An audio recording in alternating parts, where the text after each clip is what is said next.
Hey everybody, Scout Crafty here again. Mishmash Monday. Hope you had a great weekend. It was brutally cold here. Much of the Northeast was absolutely frozen this weekend. But the good news is this week is supposed to warm up into right about freezing. It's going to feel great. We have a couple things to talk about today. The first thing is a lot of people, I asked you to guess how many tools were in that small toolbox. And I think I stuck in a couple of, smaller items to get the number up there just for fun. So let's see who came closest to figuring out how many tools were in that toolbox. And then we have a little bit of a show and tell. Let's get started right away. Okay, now on Friday, I asked you how many tools do you think are in this box? And I just, put some tools in there. A lot of people think this box is kind of small. That how many tools can you really hold? And I said legit tools, not hardware, not drill bits, things like that. So I grabbed some tools, put it in here. Let's take a look at what we have here. Okay, there's the top drawer. This is a high capacity box. That's why I built this one up so high. There's one, that's the top drawer here.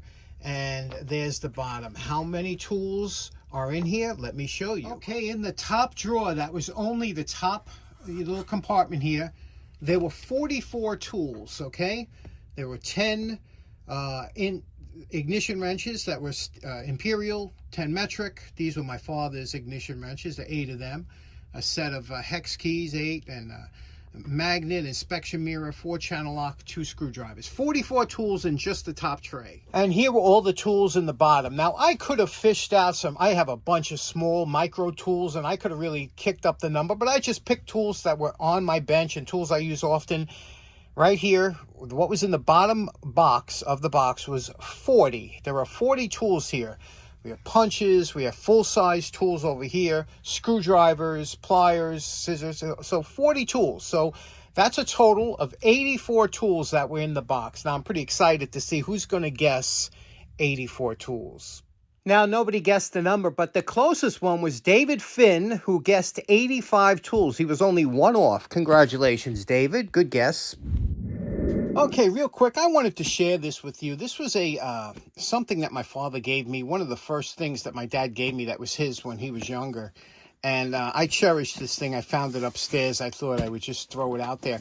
This is my father's first photography setup that he bought when he was drafted into the Army back in the early 50s, stationed in Germany. One thing good about the military is usually you get discounts on certain items from the PX and whatnot, no tax, things like that. So he bought this whole camera setup overseas and brought it home. And years later, back in when I got into photography, which was the late 70s, I happened to fish this out of my dad's sea bag upstairs. And I said, Dad, can I? He goes, yeah, you can have it. Because by that time, he'd moved on to Minolta brand cameras. So this one here has a very sentimental value to me because it's some of the first photographs I've ever taken was with this camera from learning on my own. And now, you got to remember, photography has changed. We take it for granted now. You take your cell phone. Cell phones take such fantastic pictures. They're always in focus. The lighting, everything is perfect. But back then, with a regular camera, if you took a picture and you moved a little bit, that picture would come out blurry. Or if you didn't have the exposure set right, it'd be dark. And but now with cell phones, forget it. It's so easy to take great pictures. So that's why you don't see too many cameras being sold today. But I wanted to show you back in the 50s, the early 50s, this was the cat's pajamas. Now, what this is this was a kind of a generic bag that they would sell. But this was a Kodak setup that my father bought. And the camera here was the Kodak Retina 1A. You see that? Now, I haven't had this opened in many years, but you can see here it came in a beautiful leather case with flocking, maroon flocking, right? With the Kodak insignia. This usually came off like that. Now, this was a bellow type camera. They were starting to get away from this style, but it made it more portable to carry. And to open it up, you would hit this little button here and the bellow would open up and you could open up the camera like that. You see? Now, this one here, just let me look at the lens real quick. This had the German lens. I don't know if you could see that here. Let me zoom in if you could see. Can you see that? had a lot of lenses back then were made in Germany, especially over in Germany. So let me take it out of the case real quick. And look at this beautiful camera, right? Still in nice shape. Look how it was embossed along the back here when they really made quality items, right? Let me show you some of the features of this camera. First of all, your f-stop was over here. This little tab here, you would adjust your f-stop, which was the aperture, how the aperture would open and close, controlling your depth of field. Which means if something is blurry behind the image, you know, if you want to take a picture of a person and you want the background blurry, which would really make the person stand out, you would adjust your f-stop. And then you have your shutter speed up here. B, which means the longer you hold down the shutter speed, it'll stay open. And then you have 1 second, a half a second, a fifth of a second, all the way down. Like now we have 250th of a second. So listen to this. When I crank it, I wind it up. Like, listen to the shutter. See how quick that is? And you can see it. If you look real close, you can see the shutter open and close. That's super fast. But if I move it down to that little dot, if I move it down to 1 second here, that shutter will stay open for a second. So let me show you. Ready? How cool is that? See that? And it still works. It's unbelievable, right? Now, let me see what else interesting about this. To open up, that's to remove the film. There was a way, here we go. I've already opened up a camera and seen that there was film in it. And then you sit there and go, "Go!" That's why now I always crank it a couple times to see if the rewind is moving. But you can see what the inside looks like. They were so nicely made, right?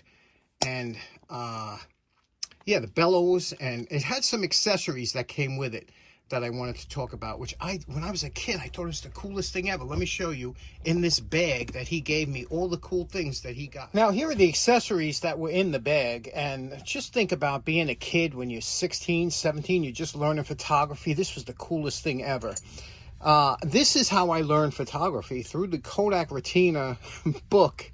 And this book was great, super self-explanatory, loaded with photographs on how to use, how to use everything, and how everything operated, how the camera operated, parts of the camera, problems that you might have, troubleshooting, film indicator, you know, everything about this, how to wind the, how many times we had trouble winding up the film, right?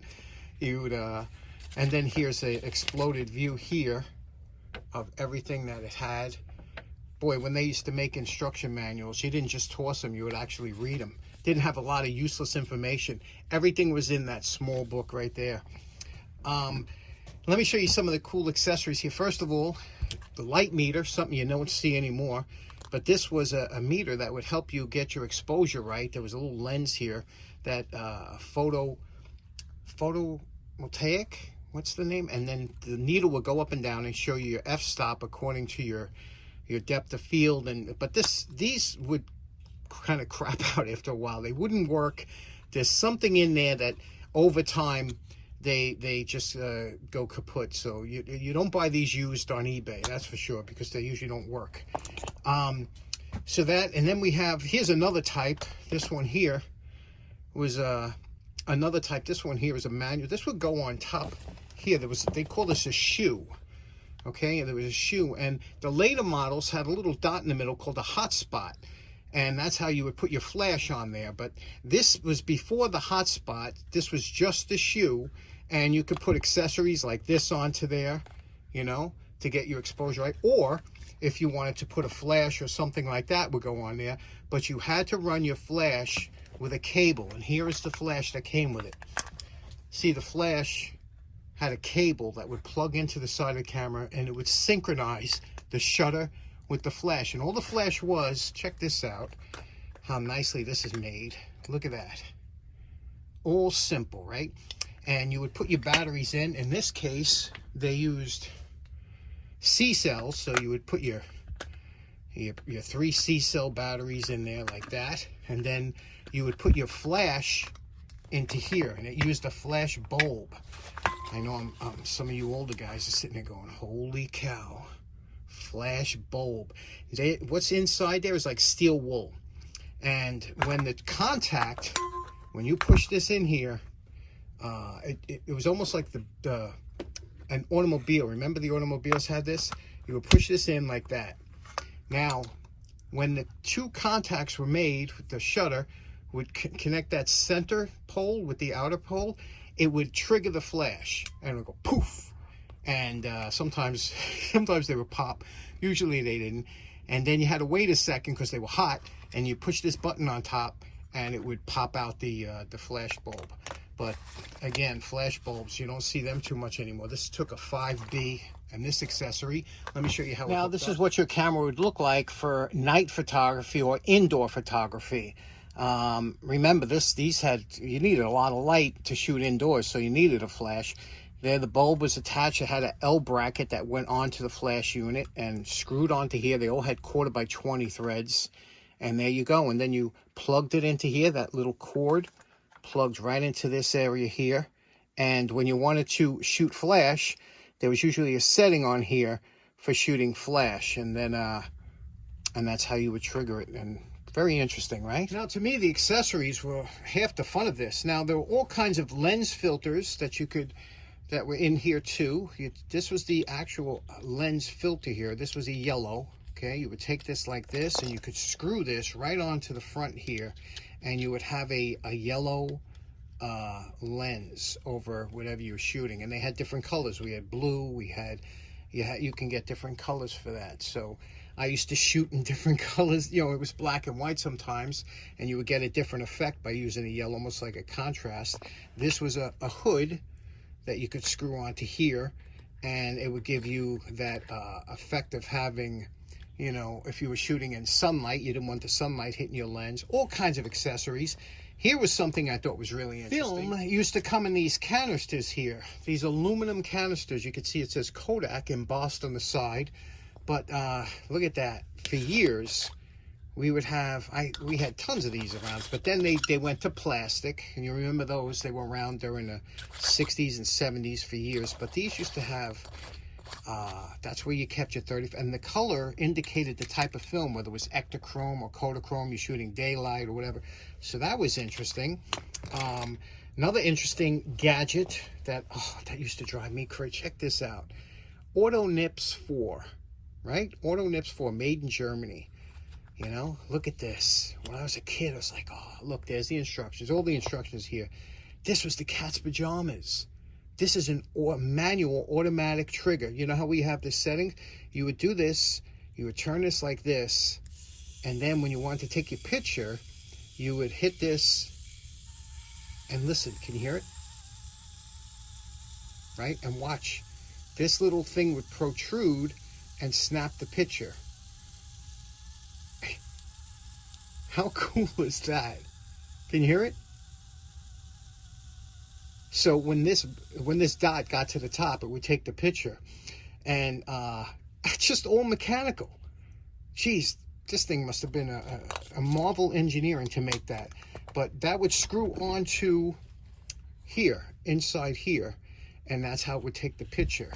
Pretty Another marvel of German engineering. Look at this. Look at this tripod. You see this tripod here? Now, this you could use on a tabletop or whatever, but these would also extend out, that you could have a tripod that was like 5 feet long, and they had little ball detents that locked in there. And this thing would go for 5 feet. You can have a regular full-size tripod. How beautiful is that? Well made, still works. And then to trigger the camera when it was on the tripod, you would use this. This is a trigger here. I'm going to wind the camera here. If you were taking a picture, let's say, and you didn't want it, because you always had to be careful about shaking the camera. You would just screw this into there, and then you would push this. Ready? See? And it would take the picture without pushing down and shaking the camera. It's called a remote release, but it was cable. Now it's all electronic. Another cool thing. And lastly, we had this, look at this. It was like a lipstick, but it was a brush, a lens for cleaning brush that you could wipe the dust off your lens if you had any on there, using this ultra fine brush. Again, another engineering marvel from back in the day. Okay, I dug up some photographs from 1978 that slides actually, that I took with this camera that my dad gave me, the Kodak Retina. So check out these pictures from 1978, almost 50 years old. Check them out. Now, here was a picture of my mother and father and our dog. There's my house. If you look real closely on the porch, you can see my grandmother sweeping the porch. And he is looking down my driveway. You could see all the way to the Bronx back then. There was no homes built across the street from me back when I was younger. You could go play there all day. This is down the block. Again, no homes on the right. This is interesting. It was a TV that we had, but there's the Bionic Woman on TV. And as my dog Snooty in his yard, he loved playing all day in the yard. And this is my aunt and my mother. And look at the table. There's all glass, not one bit of plastic. Everything came in glass back then. Okay, so in closing, something a little bit different today because it was just too cold to work down the shop. But we'll be back in the shop for Wednesday. Hope you have a great start of your week. Take care now. Bye-bye.